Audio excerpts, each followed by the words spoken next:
কে সামনে রেখে ঊনকোটি জেলার ফটিকরায় বিধানসভা এলাকায় বিজেপির সবাই ত্রিপুরার মুখ্যমন্ত্রী মানিক শাহর বক্তব্য ঘিরে তৈরি হয়েছেন জোর বিতর্ক। বিজেপি প্রার্থী বিপিন দেববর্মা সমর্থনে জুড়িছড়ায় আয়োজিত সভায় বক্তব্য রাখতে গিয়ে মুখ্যমন্ত্রী বলে, যেখানে দুর্নীতি সেখানে ভারতীয় জনতা পার্টি সরকার। আর এই বক্তব্য ঘিরে শুরু হয়েছে নতুন জল্পনা। অনেকের মতে এটি মুখ ফসকে বলা, আবার বিরোধীরা দাবি করছে এটাই বাস্তবের প্রতিফলন। বিজেপির প্রার্থী বিপিন দেববর্মা সমর্থনে আয়োজিত দলীয় সভায় মুখ্যমন্ত্রীর বক্তব্য ঘিরে গুঞ্জন, যেখানে দুর্নীতি সেখানেই ভারতীয় জনতা পার্টির সরকার।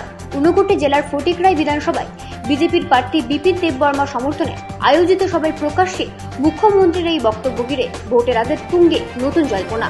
আগামী 12 এপ্রিল ত্রিপুরায় অনুষ্ঠিত হতে যাচ্ছে এডিসি নির্বাচন। সেই নির্বাচনকে সামনে রেখে ঊনকোটি জেলার ফটিকরায় বিধানসভাধীন জুড়িছড়া এডিসি এলাকায় সভা করল বিজেপি। ডেমছড়া কচুছড়া আসনে বিজেপির মনোনীত প্রার্থী বিপিন দেববর্মা সমর্থনে জুড়িছড়া বাজারে হয় সভা। সবাই উপস্থিত ছিলেন ত্রিপুরার মুখ্যমন্ত্রী ডক্টর মানিক শাহ। সবাই মুখ্য বক্তার ভাষণে এডিসি এলাকায় দুর্নীতির অভিযোগ তুলে সুর চড়ান মুখ্যমন্ত্রী। এডিসি শাসনে থাকা ত্রিপুরা মাতা সরকারকেও এদিন চাচা ছোলা ভাষায় আক্রমণ করেন মানিক শাহ। এদিন এডিসির উন্নয়নে বিজেপির ভবিষ্যৎ পরিকল্পনার কথাও জানালেন মুখ্যমন্ত্রী। আলোচনা রাখতে গিয়ে দেশের প্রধানমন্ত্রীর প্রশংসায়ও পঞ্চমুখ হতে দেখা গেল মুখ্যমন্ত্রীকে। এদিন মুখ ফসকে মুখ্যমন্ত্রী বলেন, যেখানে দুর্নীতি সেখানে ভারতীয় জনতা পার্টির সরকার। মুখ্যমন্ত্রীর এই বক্তব্যের পরই শুরু হয় গুঞ্জন। প্রশ্ন ওঠে, এটা কি তার ইচ্ছাকৃত ভুল নাকি অনিচ্ছাকৃত? সবাই ঠিক কি বলেছিলেন মুখ্যমন্ত্রী, একবার শুনে নেওয়া যাক। আমরা এইভাবে আমরা চলতে চাই। আমরা চাই যে এডিসির মধ্যে যেভাবে রন্ধ্রে রন্ধ্রে দুর্নীতি হয়েছে, যেখানে দুর্নীতি সেখানে আপনি ধরুন ভারতীয় জনতা পার্টি।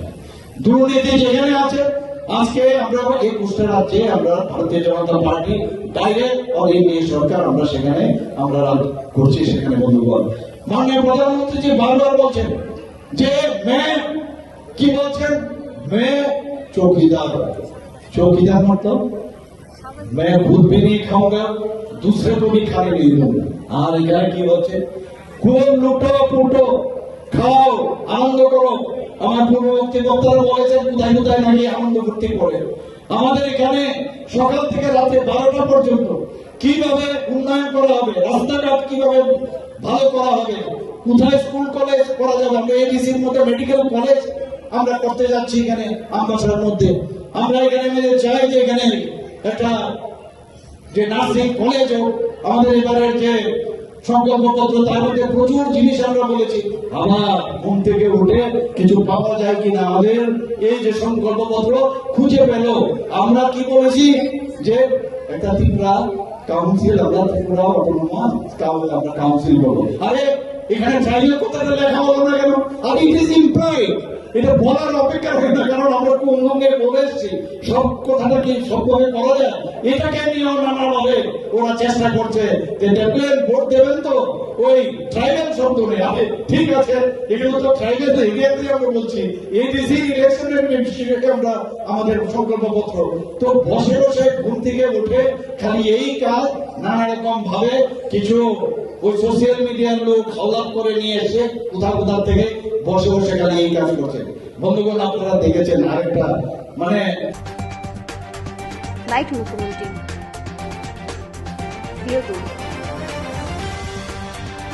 অনেকেই বলছেন বক্তব্য রাখতে গিয়ে হয়তো সঠিকভাবে উদ্দেশ্যকে গুছিয়ে বলতে পারেননি মুখ্যমন্ত্রী। আবার নিন্দুকেরা বলছেন মুখ ফসকে সত্যি কথাটাই যেন বলে দিলেন রাজ্যের মুখ্যমন্ত্রী। তবে মুখ্যমন্ত্রী এই বক্তব্যকে হাতিয়ার করেই এখন ভোট বাজারে উষ্ণতা ছড়ানোর চেষ্টা করছে বিরোধী শিবির। সবাই মুখ্যমন্ত্রী ছাড়াও অন্যান্যদের মধ্যে উপস্থিত ছিলেন বিজেপির প্রদেশ সভাপতি রাজীব ভট্টাচার্য, রাজ্যের মন্ত্রী তথা ফটিকরায় বিধানসভার বিধায়ক সুধাংশু দাস, সুরমা কেন্দ্রের বিধায়িকা স্বপ্না পাল দাস, বিজেপির ঊনকোটি জেলা সভাপতি বিমল কর, ডেমছড়া কচুছড়া আসনের প্রার্থী বিপিন দেববর্মা সহ অন্যান্য নেতৃত্বরা। সভা থেকে আগামী এডিসি নির্বাচনে বিজেপি প্রার্থী বিপিন দেববর্মাকে জয়ী করার আবেদন জানান নেতৃত্বরা। সবাই বেশ কিছু ভোটার বিরোধী রাজনৈতিক দল ছেড়ে যোগ দিলেন বিজেপিতে। তাদের হাতে দলীয় পতাকা তুলে দিয়ে তাদের দলে স্বাগত জানান মুখ্যমন্ত্রী সহ অন্যান্য নেতৃত্বরা। ব্যুরো রিপোর্ট, রাত দিন নিউজ নেটওয়ার্ক। কৃষ্ণনগরে